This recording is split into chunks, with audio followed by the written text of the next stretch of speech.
আগরতলার স্বাস্থ্য পরিষেবায় যুক্ত হলো আরও একটি নতুন প্রতিষ্ঠান।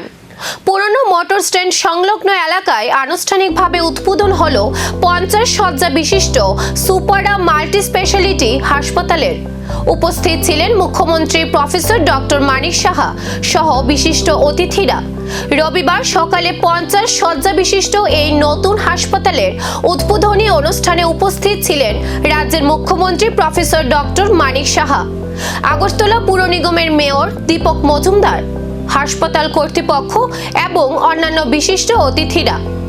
আধুনিক চিকিৎসা পরিষেবা, বিভিন্ন বিভাগের বিশেষজ্ঞ চিকিৎসকের পরামর্শ এবং উন্নত স্বাস্থ্য পরিকাঠামোর মাধ্যমে সাধারণ মানুষের কাছে মানসম্মত চিকিৎসা পরিষেবা পৌঁছে দেওয়াই এই হাসপাতালের অন্যতম লক্ষ্য বলে জানানো হয়েছে।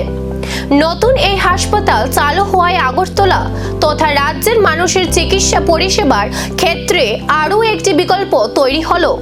বিশেষ করে বিভিন্ন জটিল রোগের চিকিৎসায় বিশেষজ্ঞ পরিষেবা এবং আধুনিক পরিকাঠামো কতটা কার্যকর হয়, এখন সেই দিকেই নজর থাকবে।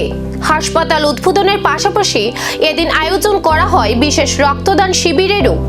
চিকিৎসা পরিষেবার পাশাপাশি সামাজিক দায়বদ্ধতার বার্তা দিতেই এই উদ্যোগ বলে জানানো হয়েছে। নতুন ত্রিপুরা আমরা একটা করছি এখানে, এবং আপনাদের সাহায্য নিয়ে এই ধরনের কাজ যখন আপনারা করবেন, আমাদেরও কিন্তু সরকারের কাজের বোঝাটা কিন্তু অনেকটা কম। সরকার বেশি কত করবে, বিভিন্ন সামাজিক সংস্থাগুলো বিভিন্ন সময় কাজ করছে। এরপরে এখান থেকে আমরা আরেকটা প্রোগ্রামে যাবো, সেখানে ব্লাড ডোনেশন। তো একটা প্রোগ্রাম, ত্রিপুরার মানুষ এই সরকারের উপর পুরো আস্থা রয়েছে আমি নিশ্চিত, এবং আগামী দিন ওরা দেখছে ভারতটা দিয়ে লাভ হবে।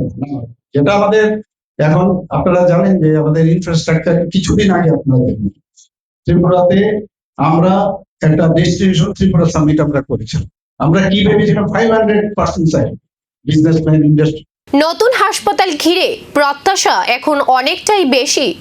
আধুনিক পরিকাঠামো আর বিশেষজ্ঞ পরিষেবা দিয়ে আগরতলার স্বাস্থ্য ক্ষেত্রে কতটা পরিবর্তন আনতে পারে এই হাসপাতাল, সেইটাই এখন দেখার।